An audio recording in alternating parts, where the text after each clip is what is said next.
ভাই ধর্মীয় পীঠস্থান তিনি মাস্টারপাড়াত শ্রী শ্রী গুরুচক্র মন্দির একটি ঐতিহ্যবাহী মন্দির। এই মন্দিরে বানভাসী প্রায় 300-350 মানুষ একত্রিত হয়েছে। বানভাসী মানুষের প্রথম থেকেই মন্দির কর্তৃপক্ষ তাদের খাওয়া দাওয়া থাকার ব্যবস্থা করছেন।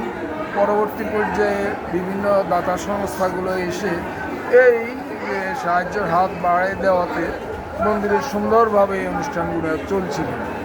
কিন্তু মন্দির কমিটির কোনো কর্মকর্তা, কোনো সভাপতি, সম্পাদক বা সম্পাদক মণ্ডলীর কেউই এই বানভাসী মানুষের পাশে এসে দাঁড়ান নাই। আমি কার্যকরী কমিটির সদস্য হিসেবে অত্যন্ত লজ্জিত হয়ে আমি সকাল বিকাল দুবেলায় গিয়ে খবর নিতাম এবং বানভাসী মানুষের সুখ দুঃখের কথা জানতাম।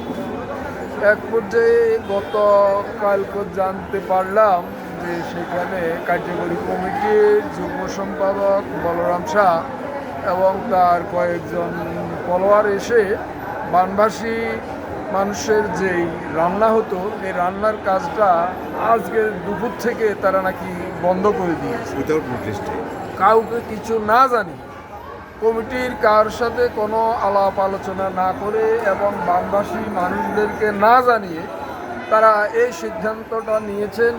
আমি এই খবরটা শোনার সাথে সাথে সকালবেলা আমি গিয়ে বানভাসী মানুষদের সাথে আলোচনা করলাম। ওনারা বললেন যাদের ফ্যামিলির একজন গ্রামের বাড়িতে গেছেন বাড়িঘর পরিষ্কার করার জন্য, ফ্যামিলির বাকি সদস্যরা মন্দিরে অবস্থান করতেছে।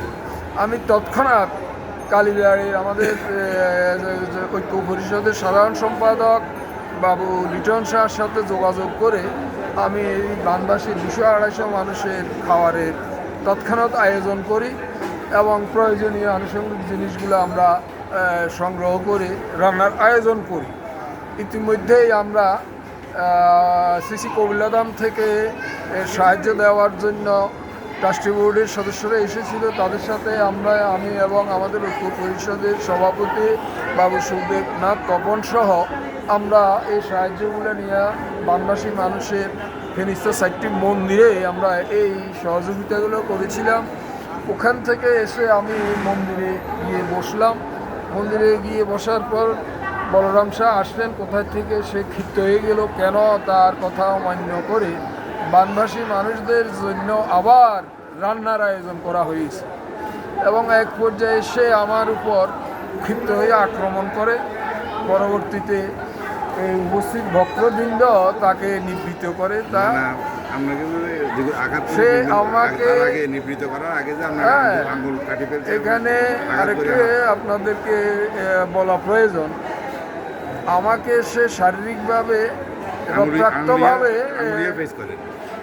শারীরিকভাবে সে আমাকে রক্তাক্ত জখম করেছে এবং তার ছেলে সহ আরও কিছু মাস্তান এসে আক্রমণ করার চেষ্টা করছে। উৎসুক ভক্তবৃন্দ এসে আমাকে তখন হাসপাতালে নিয়ে যায়। আমার এই আঙ্গুলে 3টি সেলাই দিতে হয়েছে। এখন আমাদের প্রশ্ন, ফেনীর এই ঐতিহ্যবাহী মন্দিরটি এই 2-1 উন্মাদ ব্যক্তির হাতে এই যেভাবে কুক্ষিগত হয়েছে, আপনাদের জানা প্রয়োজন যে গুরুচক্র মন্দিরের যে সভাপতি, বর্তমান সভাপতি পরিমল চন্দ্র মজুমদার আজকে দীর্ঘ 30 বছর যাবৎ সে এই সভাপতির দায়িত্ব পালন করতেছে এবং এখানে কোনো নতুন কমিটি গঠন করার জন্য কোনো উদ্যোগ গ্রহণ করে না। উদ্যোগ গ্রহণ করা হলেও সে রাজনৈতিক হস্তক্ষেপ করে এর বিরুদ্ধে সে অবস্থান গ্রহণ করে। বিগত 1 বছর আগে আমরা ফেনীর ঠাকুরের অনুপ্রাণিত ভক্তগণ এই মন্দির কমিটি করার জন্য আমরা শ্রী কবিলধাম গিয়েছিলাম, যারা আমাদের এই মন্দিরটি পরিচালনা এবং নিয়ন্ত্রণের মূল দায়িত্ব শ্রী কবিলধাম চট্টগ্রাম।